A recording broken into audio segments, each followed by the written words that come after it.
Good day. Today we'll be talking about radioactivity and nuclear chemistry.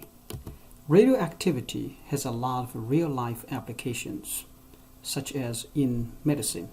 For example, in a test for appendicitis, radioactively tagged antibodies are given to the patient. If the patient has an infection in the appendix, the antibodies accumulate there and emit radiation that can be detected by the machine. So, what is radioactivity? Radioactivity is the emission of tiny energetic particles by a nuclei of certain unstable atoms. The emission of small energetic particles is the key feature for radioactivity. Radioactivity was first discovered by a French scientist, Becquerel. Becquerel discovered that a photographic plate with potassium uranium sulfate crystals showed a bright exposure spot even when the plate and the crystals were stored in the dark. Becquerel concluded that it was the uranium within the crystals that was the source of the emissions, and he called the emission uranic rays. Marie Curie was one of the major contributors to the discovery of radioactivity. Marie Curie was one of the first women in France to attempt a doctoral work. Her first task was to determine whether any other substances besides uranium emitted uranic rays. In 1903, Curie received a Nobel Prize in Physics, which she shared with Becquerel and her husband, Pierre Curie, for the discovery of radioactivity. In 1911, Curie was awarded a second Nobel Prize, this time in chemistry, for her discovery of two new elements, polonium and radium. While Curie focused on her work on discovering the different kinds of radioactive elements, Ernest Rutherford and others focused on characterizing the radioactivity itself. These scientists found that emissions were produced by the nuclei of radioactive atoms. The radioactive nuclei were unstable and would emit small pieces of themselves in the form of electromagnetic radiation to gain stability, and these were the particles that Becquerel and Curie detected. There are several different types of radioactive emissions. We are going to be focused on 4 different types: alpha rays, beta rays, gamma rays, and positrons. Nuclei are unstable when they are too large or contain an unbalanced ratio of neutrons to protons. Small nuclei need about 1 neutron to every proton to be stable, while the larger nuclei need about 1.5 neutrons to every proton to maintain the stability. Previously, we have already learned how to represent the isotope using the symbol listed over here. And the X is representing the chemical symbol. Z, the subscript, represents the atomic number, and A, the superscript, represents the mass number. For example, carbon has 3 isotopes: carbon-12, carbon-13, and carbon-14. The subscript can be omitted, but you can also put it down. All the carbon isotopes will have exactly the same number of protons or the same atomic number because they are all carbons. In the first one, it can be called carbon-12. The second one, we can also call that carbon-13. The third one is carbon-14. We can use the same type of isotope notation for the subatomic particles like protons, neutrons, and electrons. For example, for the proton, the symbol P is used to represent proton, and because proton has one proton inside and nothing else, so it's one proton, or the atomic number is 1 is the subscript, and the total mass is one proton, which is 1. For neutron, the subscript, remember, the subscript is the number of protons, or so-called atomic number. In the neutron, there is no proton, so that's why you have the subscript of 0, and the mass number is also 1. For electrons, it's slightly different, because for electrons, the subscript -1, actually this represents the charge rather than the atomic number. And the superscript is 0, because the mass of an electron is negligible compared to the mass of a proton or neutron. As a matter of fact, a proton or neutron is about 2,000 times as heavy as an electron. Now let's go on and talk about the 4 different types of radioactive reactions. First, alpha radiation. Alpha radiation occurs when an unstable nucleus emits an alpha particle composed of 2 protons and 2 neutrons. So what is an alpha particle? Alpha particle, it contains 2 protons and 2 neutrons. In other words, an alpha particle is a helium, because helium has 2 protons and 2 neutrons, so the total mass number is 4. But this alpha particle has no electrons inside, so it should carry 2+ charge. But usually in the nuclear equations, we omit the 2+, but you can also write it. As you can see in this picture, the nuclei emits an alpha particle, which means 2 protons and neutrons are emitted as an alpha particle, leaving a different element behind. Let's look at one example. In this example, uranium undergoes alpha decay and it gives thorium as one of the products, at the same time emitting an alpha particle. And this representation is so-called a nuclear equation, which represents the change that occurs during the radioactivity and the other nuclear processes. In nuclear chemistry, we are primarily interested in the changes within the nucleus. For this reason, as I mentioned, the 2+ charge in the alpha particle is usually omitted, because alpha particle, more exactly, it should have been written as with the 2+ charge. But that 2+ charge is omitted because we are focused on the nucleus. When you look at any nuclear equation, I want you to pay attention to several key features. When you look at the subscripts, on the left side, you have a 92. On the right side, it's 90 and the 2. So 90 plus 2 gives you 92. On the left side and the right side, the subscript, the total for the subscript will be equal. Same is true for the superscript, or the mass number. On the left side, you have 238 as the superscript. On the right side, you have 234 plus 4, which is also 238. This is true for all nuclear equations. The term nuclide is used in nuclear chemistry to mean a specific isotope. The original atom is called the parent nuclide, and the products are called the daughter nuclides. Let's go back to the previous slide. For example, the uranium-238 is where we start, so we call this parent nuclide. a specific type of isotope of uranium. Here, more specifically, it's uranium-238. That's where you start. That's why we call this parent nuclide.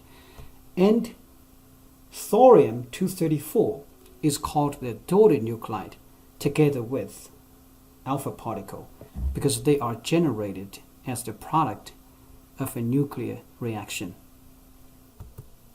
Please also note, when an element emits an alpha particle, the number of protons in its nucleus changes, transforming it to a different element.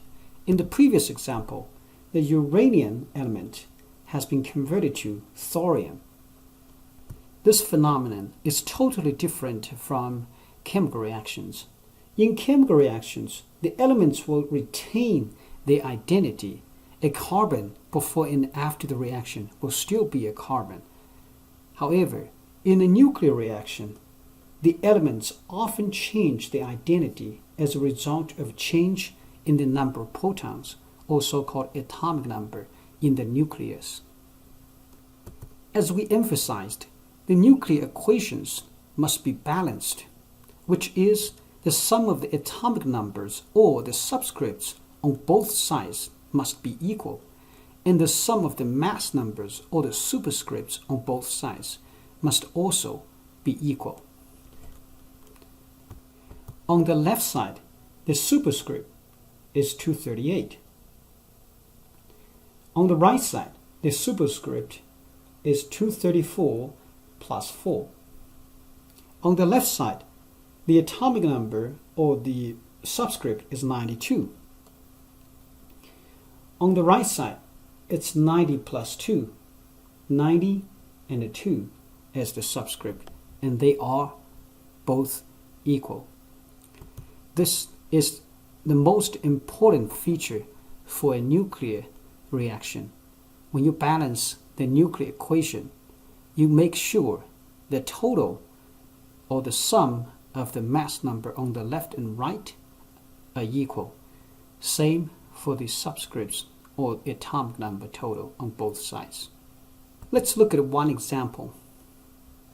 In this equation, thorium-233 undergoes nuclear reaction and generates an alpha particle and an unknown element. Can you determine the identity for that unknown substance? First, let's look at the sum of the superscripts or the mass number. On the left side, 232 is the sum of the mass number or the superscript. On the right side, it's x plus 4. So x plus 4 should be the same as 232. We've solved for x, which is 228. Similarly, for the subscript or the atomic number, on the left side, it's 90. On the right side, it's y plus 2. So y plus 2 is 90. Y is 88. So here's what we have right now. But what is the question mark? Or in another word, what is the element? The element has an atomic number of 88.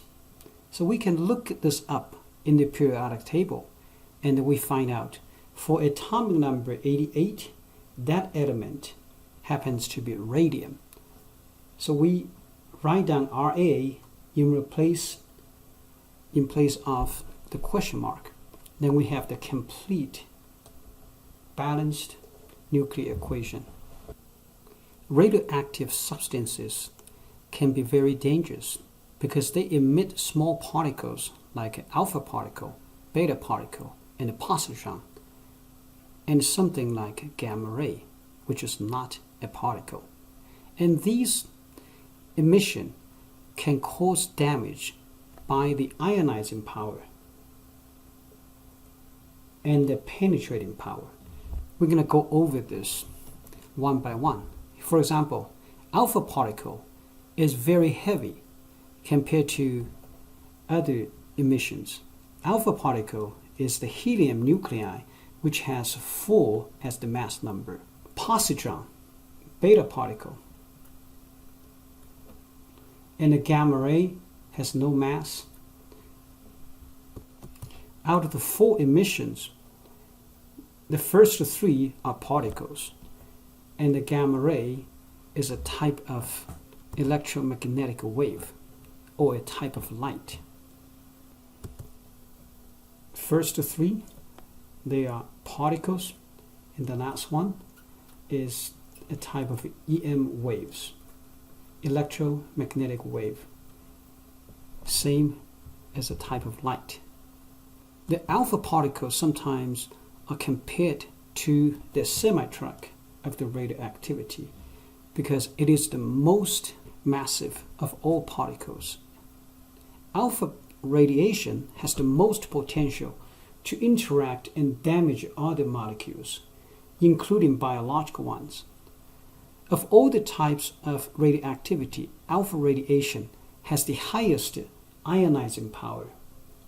But for the very same reason, because the size is very large for alpha particle, and it only has the lowest penetrating power, it's hard to imagine that a semi-truck will get through a traffic jam very quickly. So alpha particles does not easily penetrate cells because the lowest penetrating power. It can be stopped by a sheet of paper, by clothing, or even by air.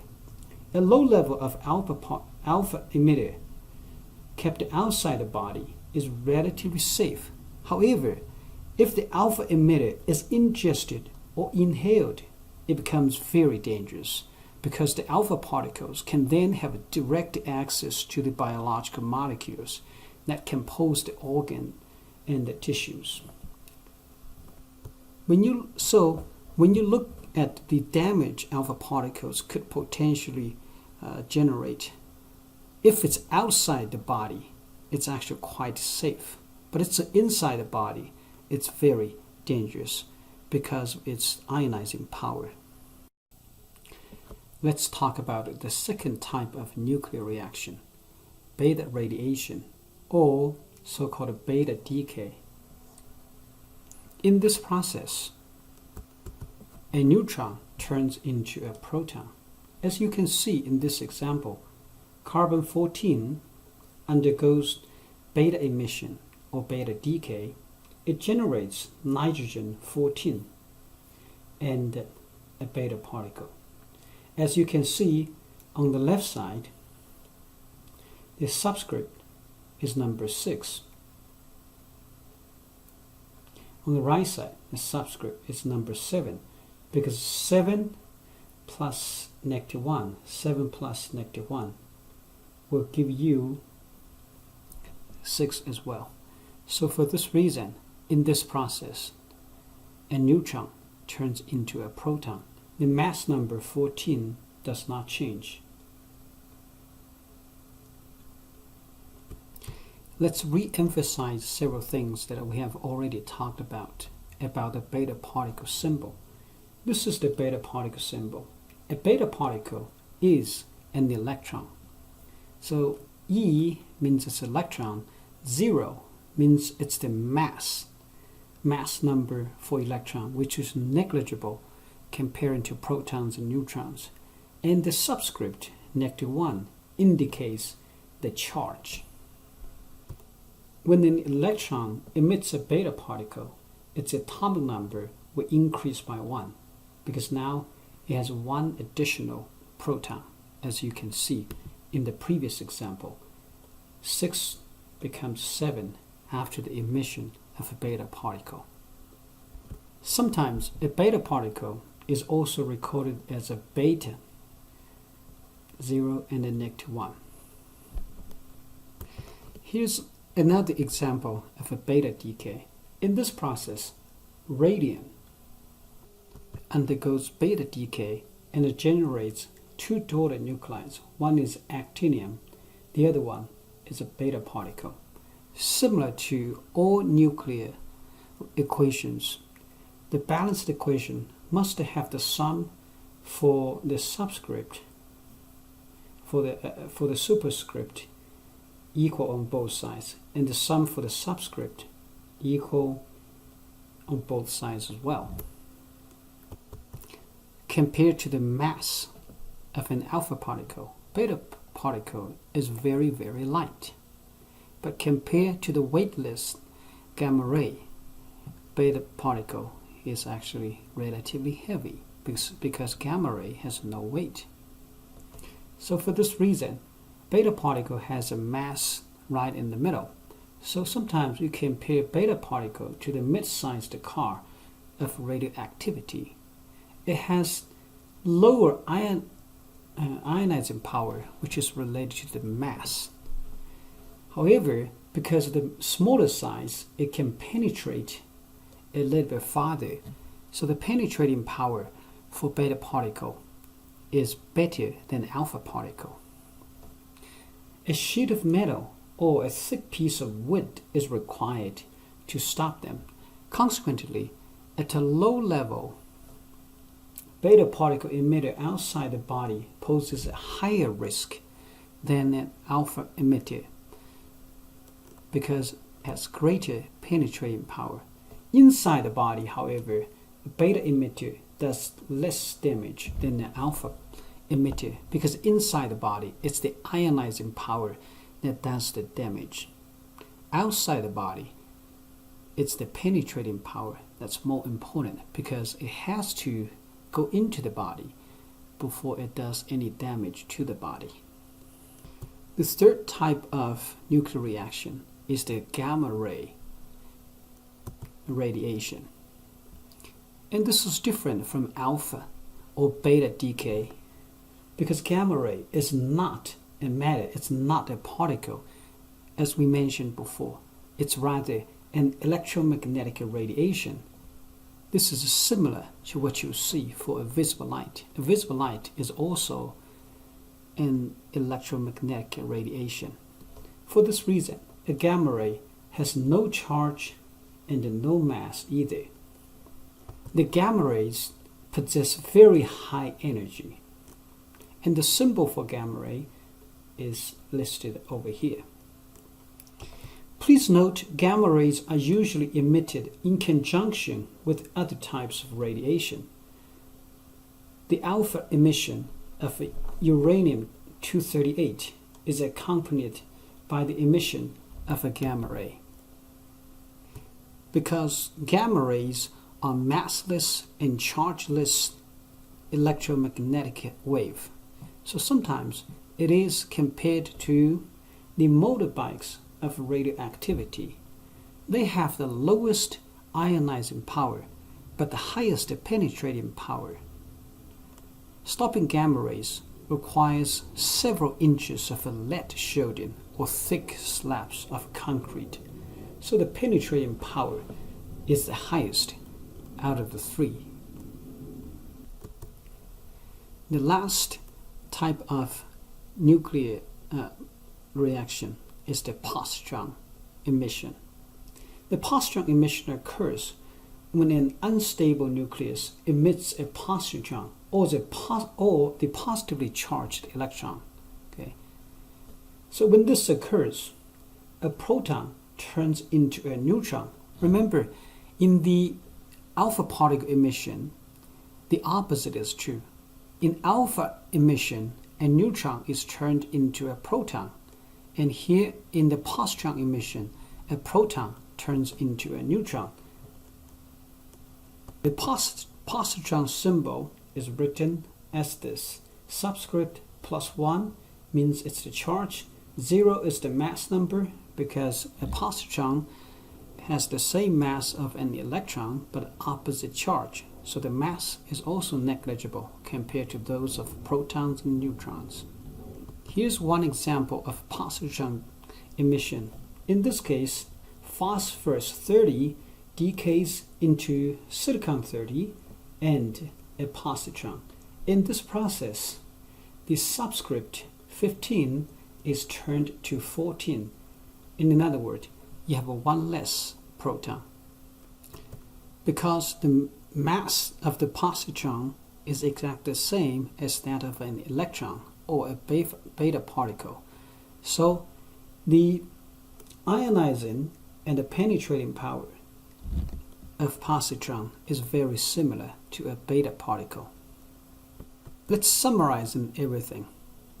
An alpha particle is composed of 2 protons and 2 neutrons that have a mass number of 4. Because of the mass, high mass, it has high ionizing power but low penetrating power. Beta particles are the electrons emitted from an atomic nuclei when the neutron is changed into a proton because of its lighter mass. The ionizing power is intermediate and the penetrating power is also intermediate. Positron has a similar ionizing and penetrating power as the beta particles. Gamma rays, because it's massless, it has low ionizing power. However, the penetrating power is the highest out of all we talked about in the 4 different types of emissions. Let's look at a few questions. Which of the following is not a type of a radioactive emission? We have 4 different types of radioactive emissions we talked about so far. Alpha decay or alpha emission, alpha radiation, beta decay, beta emission, beta radiation, gamma, but there is no delta. Positron is also one of those, so D is the correct answer. Which type of radioactive emission is the most penetrating? The most penetrating one is the lightest one. The most ionizing power would belong to the heaviest, that means alpha particle. Most penetrating is the lightest, that means it's the gamma ray. Which type of decay occurs in the following nuclear reaction? First, you should understand what Bi-210 means. That means it's bismuth 210. So let's review the notation. For example, carbon 13 can be written as this symbol, as the isotope notation. Okay, this can also be called carbon 13 or simply symbol carbon 13.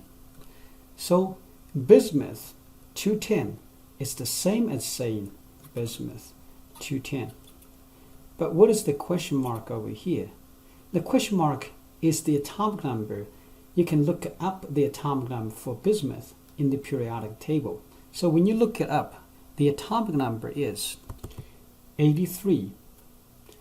Similarly, for thallium 206, 206 is the superscript, and you look up the atomic number for thallium in the periodic table. It happens to be 81. So for this reason, you need to figure out what reaction happens. So what is left over here? So apparently the sum of the superscript 210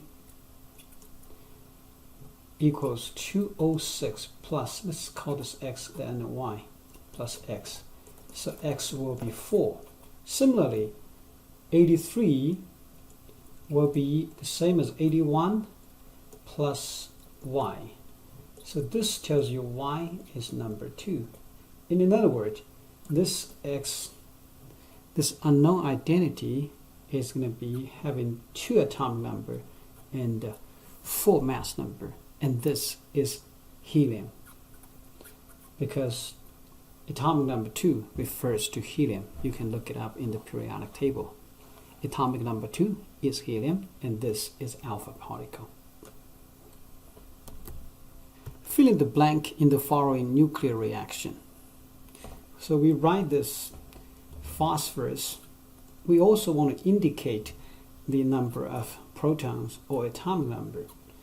So you emit one positron. Positron has a 0 mass and a +1 charge. So this X over here must have some question mark over here. Do you remember the sum of the superscript must match. You have a 0 here, so apparently this one will be 30 as well. Then the other one, 15 on the left side, this is a 1, so this must be 14. Okay, so 14 refers to, so you can write this 14, 30. So this X must be silicon because atomic number 14 decides the elemental symbol. So that's silicon. Silicon, this can be written as silicon 30. Okay, so A is the correct answer. Which of the following does not describe gamma radiation? Gamma radiation has very high energy. That is correct. The wavelength is very short. That's also correct.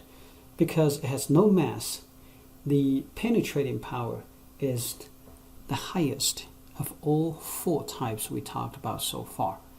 And because of the low mass, the ionizing ability is the lowest of all. So D is the wrong answer, which is what we pick, because this does not describe the gamma radiation. And this is also called cosmic rays. That's also correct. Geiger-Müller counter or GM counter are used to detect the level of radioactivity. In this equipment, the energetic particles emitted by the radioactive nuclei pass through a chamber filled with argon gas and ionize it. When an argon atom is ionized, it's attracted to the anode, and dislodged electrons is attracted to the cathode, creating a tiny electrical current. The electrical signal can be detected on a meter or turned into an audible click. This clicking is the stereotypical sound most people associate with a radiation detector. Another type of device commonly used to detect radiation is called a scintillation counter. In a scintillation counter, the radioactive emissions pass through a material that emits ultraviolet or visible light in response to excitation by energetic particles. This light is detected and turned into electrical signal that can be read on the meter. Both Geiger-Müller detector or scintillation counter are used in the detection of radioactivity. When an unstable parent nuclide decays through one of the 4 pathways, the original amount of the unstable element will decrease, and the time for this process to reach the half of the original amount is called the half-life. A radioactive sample does not decay to 0 atoms in 2 half-lives. The amount that remains after 1/2 is always 1/2 of what was present at the start. For example, if you have a 1 mole to begin with, after half-life, you have a half of 1 mole, which is 0.5 mole left. After another half-life, you would have a half of 0.5, which means 0.25 mole of substance left. After 3 half-lives, it would be 1/8 of the original, which means 0.125 mole left. Here is the table for the half-lives of some common nuclides. For example, for thorium decay, the half-life is really long. For this reason, any thorium residue in the environment can be very difficult to deal with. The half-life of radon, in comparison, is very, very short. And for thorium-219, the half-life is even shorter. So there is a wide range of half-life between different parent nuclides. As we previously pointed out, radioactive substances could be dangerous to our health. The reason is because when small particles are being emitted. For example, alpha particles has very high ionizing power but low penetrating power, and gamma ray is the opposite. It has very high penetrating power but very low ionizing power. One radioactive gas, radon, is very commonly mentioned as one of the environmental health problems. Radon is one of the products of a natural radioactive decay series of uranium. Whenever there is uranium in the ground, there is likely to be radon seeping up into the air. If the gas is trapped in a dwelling enclosure, radon and its daughter nuclides can attach to the dust particles and then be inhaled into lungs, where they decay radioactively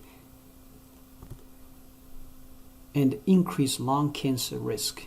The radioactive decay of radon is by far the single greatest source of human radiation exposure.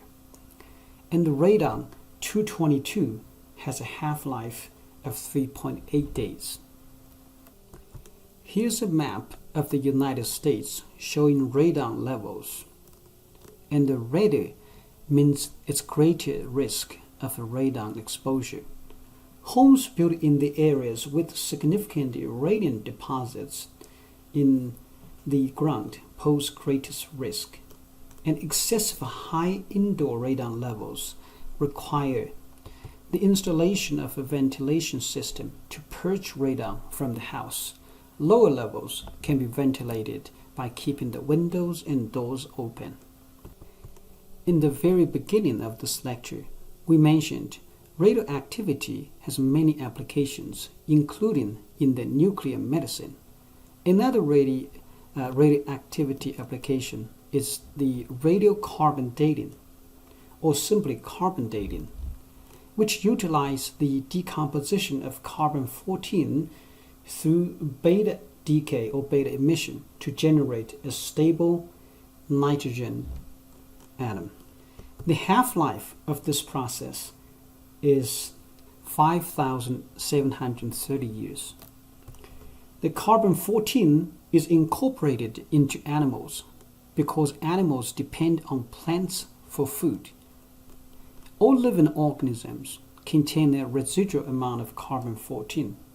When a living organism dies, it stops incorporating new carbon-14 into its tissues. The carbon-14 present at the time of death decays with a half-time of 5,730 years. Since many artifacts are made from materials that were once living, such as papyrus wood, and the other plant and animal derivatives, so the amount of carbon-14 in these artifacts relative to the living organisms indicate the date of their death. For example, if an ancient artifact has a carbon-14 concentration that is 50% found in the living organisms, it must be one half-life, or 5,730 years old. If the artifact has a carbon-14 concentration of 25% of that found in the living organism, then its age is 2 half-lives. So when we look at this table, and we can compare the life of the object with the amount of carbon-14 that is left. Let's look at one example.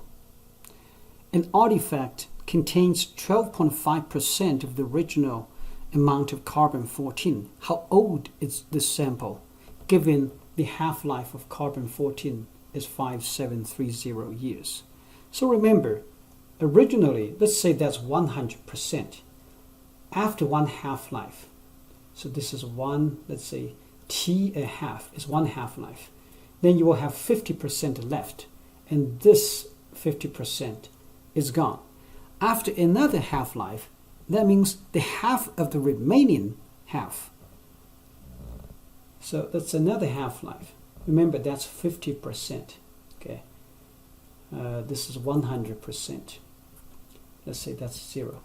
Then half of the 50%, which is 25%, is consumed after one more half-life. After a third half-life, a half of 25% is consumed. So this would be 12.5%. So the second is also another half-life, and the third half-life. So it's 3 half-lives. Each half-life is 5730 years, but takes 3 half-lives to reach 12.5% of the original. So this gives us D as the correct answer. So far, all the nuclear reactions we have focused on are emitting a small, tiny particle. For example, alpha particles, beta particles, positrons, etc. Now we are going to talk about a slightly different type of nuclear reaction, which is called nuclear fission. In this process, neutrons are used to bombard the nuclide, for example, uranium-235, resulting in the splitting of the parent nuclide. In this example, the uranium-235 is generating beryllium and the krypton-91 together with 3 neutrons in this process. Tremendous amount of energy is also generated in the same process. For every 1 neutron, 3 neutrons are generated. The neutrons produced by the fission of 1 uranium nucleus, as you see over here, that's the neutrons being generated. These newly generated neutrons can induce fission for the other uranium nuclei to produce self-amplifying reaction. So let's look at this picture. For 1 neutron is bombarding the uranium-235, in which you generate 3 new neutrons, and these neutrons can be used to further cause uranium-235 to generate new neutrons. So in this process, the reaction is self-amplifying. These self-amplifying reactions are sometimes called the chain reaction. And the US scientists realized that uranium enriched with the uranium-235 could undergo this type of chain reaction, and the result would be self-amplifying reaction capable of producing an enormous amount of energy. And this is the principle for an atomic bomb. On July 16, 1945, the world's first nuclear weapon was detonated at the test site in Alamogordo, New Mexico. The enormous amount of energy that is generated in the nuclear reaction, such as fission, can be used to generate electricity. That's what the nuclear power plants do. The core of a nuclear reactor consists of 3.5% of uranium-235 fuel rods interspersed with the retractable neutron-absorbing control rods. In the nuclear fission, 1 nuclide is splitted into more than 1. Nuclear fusion is the combination of 2 light nuclei to form a heavier one. Fission is the opposite. In fission process, 1 heavier nuclei is splitted into 2 lighter ones. Nuclear fusion is the combination of 2 light nuclei to form a heavier one. In the stars, hydrogen atoms fuse together to form helium atoms, and in this process, a neutron is also generated. Nuclear fusion is the basis for nuclear weapons called hydrogen bombs.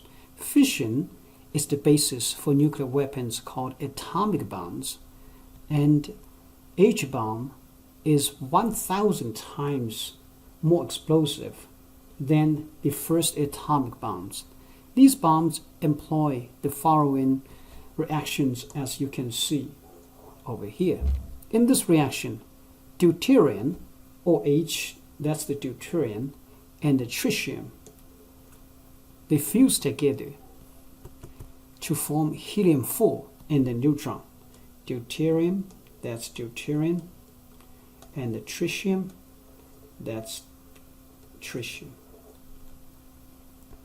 Because the fusion reactions require two positively charged nuclei which repel each other to fuse together, extremely high temperature are required.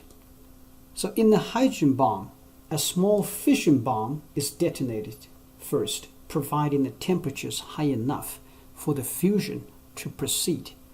One of the main problems is the high temperature required for fusion to occur.